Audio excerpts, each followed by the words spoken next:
बिस्मिल्लाहिर्रहमानिर्रहीम। सभई मुंहिंजी अखियुनि में जेके महबूब वेठा आहियो, जेके मूंखे ॾिसनि था,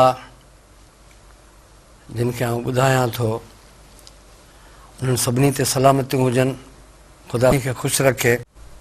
ख़ूबसूरतनि जो अहसासु बि इंसान खे थिए थो, ॾुख दर्द जो अहसासु बि माण्हू खे थिए थो।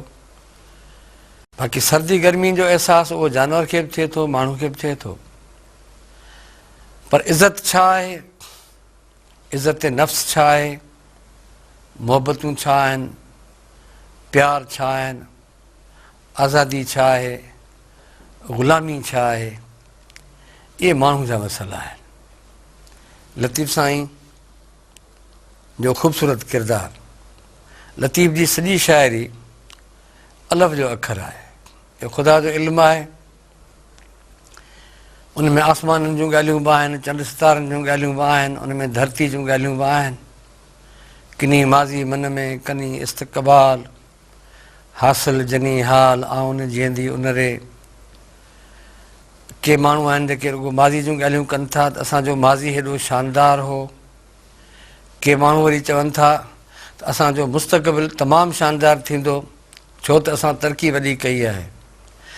पर हाल खे टपी था वञनि। उन्हनि जो हाल छा आहे, हू पाण कहिड़ी ज़िंदगी गुज़ारीनि था, उन्हनि जा क़दर, उन्हनि जा मयार किथे वञी पहुता आहिनि, उन्हनि छा सोचियो हो, उहे छाजे लाइ आया हुआ हिते, उहा ॻाल्हि उनखां विसरी वई।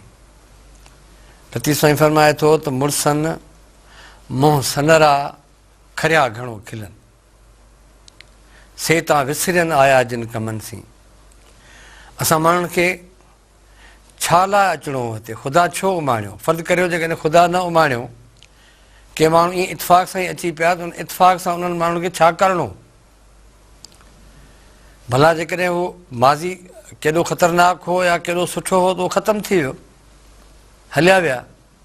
जिन जॻह कमु कया, हाणे असीं वेठा उन्हनि ते विढ़ूं त फलाणो थुलो हो, फलाणो सनो हो, फलाणे माड़ियूं ठारायूं, फलाणे महलातूं ठाहियूं, उन सां कहिड़ो फ़र्क़ु पवंदो?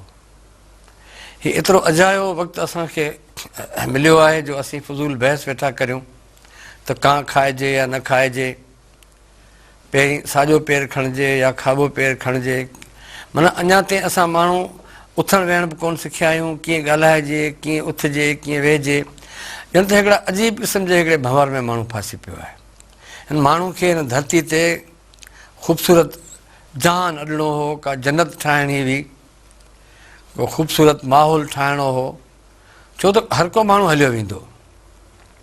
कल्ह जेके अफ़लातून हुआ, सुकरात हुआ, वॾा वॾा माण्हू हुआ, हलाकू हुआ, हिटलर हुआ, जिन ज़ुल्म कया, जिन सम्झो थिए त असां सदाईं रहणा आहियूं ऐं सिज बि जिन तां कोन थिए लथो, जिन एॾियूं वॾियूं हुकूमतूं क़ाइमु कयूं, क़ौमुनि जूं क़ौमूं ग़ुलाम कयूं, उहे सभु पंहिंजे पंहिंजे नतीजनि ते पहुची विया। सभिनी खे पंहिंजा पंहिंजा नतीजा ॾिसणा पिया। असां माण्हू हींअर जे तरक़ी जे दौर में पहुता आहियूं, उन हिसाब सां त असांखे न त ई दर्दनि जूं ॻाल्हियूं करणु खपंदियूं हुयूं, न त ई तकलीफ़ जी ॻाल्हि करणु खपंदी हुई, न को मायूसियुनि जूं ॻाल्हियूं करणु खपंदियूं हुयूं। असांखे त हींअर चंड सितारनि ते कमंद विझणा हुआ। असांखे ही सॼो जेको माहौल आहे, सॼो मुआशिरो आहे, उहो असांखे एॾो ख़ूबसूरत असांजो थी वञणु खपंदो हो। ही बुख, ही बदहाली, ही बेरोज़गारी, ही महांगाई, ही ख़ुदकशियूं, ही तबाहियूं, ही इन जो सबबु छा आहे? हीउ जेको अलाह जो इल्मु आहे असांखे ॿुधाए थो। इहे अलाह जे तरफ़ां न आहिनि। बुख, बदहाली, इहे बीमारियूं आहिनि। इन्हनि बीमारियुनि जे ख़िलाफ़ु असांखे जंग करणी हुई। इहे माण्हू पंहिंजे लाइ पाण पैदा कयूं आहिनि। अॼु बि माण्हू माण्हू सां विढ़े थो। जानवर कॾहिं बि अची जेको आहे सो माण्हुनि जे घरनि में विढ़ी माण्हुनि खे कोन मारियो आहे। नांग ते बि जेसीं पेर न ॾिबो, लत न ॾिबी, तेसि ताईं हू बि कोन खाईंदो, हू बि पंहिंजो रस्तो वठी हलियो वेंदो। पर माण्हू हेॾो अबाजो थी पियो, को बि माण्हू एतिराफ़ नथो करे त असां ॾोही आहियूं। ग़लती जी गुंजाइश माण्हू में न आहे। माण्हू मां सहप मरी वई, माण्हू मां उहा सघ मरी वई। हू चवनी तूं मचो वाता वराए, अॻ अॻराई जो करे ख़ता सो खाए, पांध में पाए वियो कीने वारो कीन की। इन में कहिड़ी ॾुखी ॻाल्हि आहे जेका असांखे सम्झ में नथी अचे। जेकर असीं चाहियूं पंहिंजो पाण खे बचाइणु, पंहिंजो पाण खे तब्दील करणु, त इहो शाह साईं जो इहो हिकिड़ी सिटई खोड़ आहे। इहो शाह साईं जो हिकिड़ो बैतई खोड़ आहे। हू चवनी तूं मचो वाता वराए, सहणो आहे। जेकर हिकिड़ो चवे थो, हिकिड़ो माण्हू विढ़े थो, तव्हां न विढ़ो। हिकिड़ो माण्हू घटि वधि थो ॻाल्हाए, तव्हां हुनखे घटि वधि न ॻाल्हायो। ख़ुदा पंहिंजे क़ुर में त फरमाए थो त जेकॾहिं तव्हांजो कंहिं सर्कश माण्हू सां मुक़ाबिलो थिए, तव्हां उन सां इज़त सां पेश अचो, सुठे तरीक़े सां पेश अचो, हू सुधरी वेंदो। हुन में सुधारे जो, हर माण्हू में सुधारे जो इम्कान। हीअ असां ॼण त फ़ैसिलो करे वेठा आहियूं।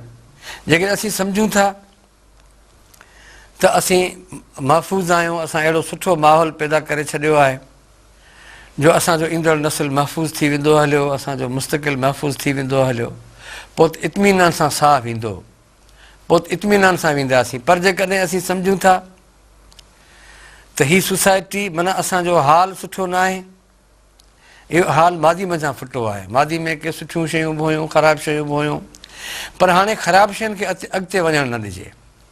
हिन ज़ुल्म खे, हिन ज़्यादती खे, हिन ॾाढ खे, हिन बुख खे, हिन बदहाली खे, इन्हनि खे अॻिते वञणु न ॾियो। जेकर तव्हां चाहियो था त तव्हांजा बच्चा, असांजा बच्चा के सुख जो साह खणनि, का मिठी निंड सुम्हनि, त पोइ महिरबानी करे उहे जंगियूं जेके सुभाणे अची असांजा बच्चा विढ़नि, इन जो तसवर करियो त असीं दहिलजी था वञूं ऐं असां हींअर ई जहिड़े ई मरी था पऊं। जेकॾहिं असीं चाहियूं था त असांजो औलाद, असांजो नसुल, असांजो मुस्तक़बिल महफ़ूज़ रहे, त उहे जंगियूं अॼु असीं पाण विढ़ी वञूं। पोइ फ़िक्री तौर ते ज़रूरत आहे त हिक ॿिए खे सम्झायूं, ऐं उहो जेको इल्मु आहे, उहो जेको शऊर आहे, ऐं उनखे ईमानदारी सां असीं हिक ॿिए ताईं पहुचायूं, इंसाननि ताईं पहुचायूं। जेकर तव्हां वटि आहे त तव्हां सॼी दुनिया खे ॾियो, दुनिया वटि को इल्मु आहे त उहो दुनिया वटां खणी वठो। पर हीउ वक़्तु वरी न मिलंदो। हीउ ॾाढो शानदार दौरु आहे, उन में तमामु वॾा वसीला तव्हां वटि आहिनि। बावजूदि इन जे जो असां अहिड़ो माहौल आहे जो असां मायूसनि में गुज़ारियूं था। पर ला तक़नतू मिन रहमतुल्लाह, मांदी नथी मारवी, तुंहिंजो अलाह बि आहे, सभु वरनि जा ॾुखड़ा थो लहज़े मंझि लाहे, अहिड़ो ई मालिक आहे जो माग रसाईंदई मारवी। हीअ हेॾियूं सारियूं असांखे बिशारतूं मिलियल आहिनि। हीअ लतीफ़ बिशारतूं थो ॾिए, ख़ुदा असांखे बिशारतूं थो ॾिए त असीं बची पवंदासीं। बावजूदि हेॾे ख़तरनाक माहौल जे ऐं हिन सॼे जो सबबु असांजे हिन ख़राबियुनि जो तबिक़ाती समाज आहे। हीअ जेसिताईं तबिका हूंदा, हीअ फ़िरका हूंदा, हीअ पार्टियूं बाज़ियूं हूंदियूं, हीअ झेड़ा झटा कोन वेंदा। हीअ कहिड़ा बि सिस्टम अचनि, असीं हुननि जा कहिड़ा बि नाला रखूं, कहिड़ा बि उन्हनि खे गुल ऐं टौर विझूं, कहिड़ा बि असीं उन्हनि खे फुंदण बजूं, कुझु बि कोन थींदो। हीअ सभु बीमारियूं तॾहिं ख़तमु थींदियूं जॾहिं असां हिकिड़ो अहिड़ो सिहतमंद माहौल पैदा कंदासीं जंहिंमें सभई इंसान हिक ॿिए जी इज़त कनि। छो त ख़ुदा फरमाए थो त लक़द करमना बनी आदम, मूं आदम जे बचे खे इज़त लाइक़ु पैदा कयो आहे। ऐं असां जॾहिं हिक ॿिए जी इज़त करणु शुरू कई, असां जॾहिं हिक ॿिए ते महिरबानी थी पियासीं, हिते ॿाझारा थी पियासीं, असां हिक ॿिए सां मुहबतूं करणु शुरू कयूं, त आउं सम्झां थो त हीअ जेको अन्याय आहे या हीअ जेको अंध आहे, हीअ जेका ज़ुल्मात आहे, उहा ख़तमु थी वेंदी हली।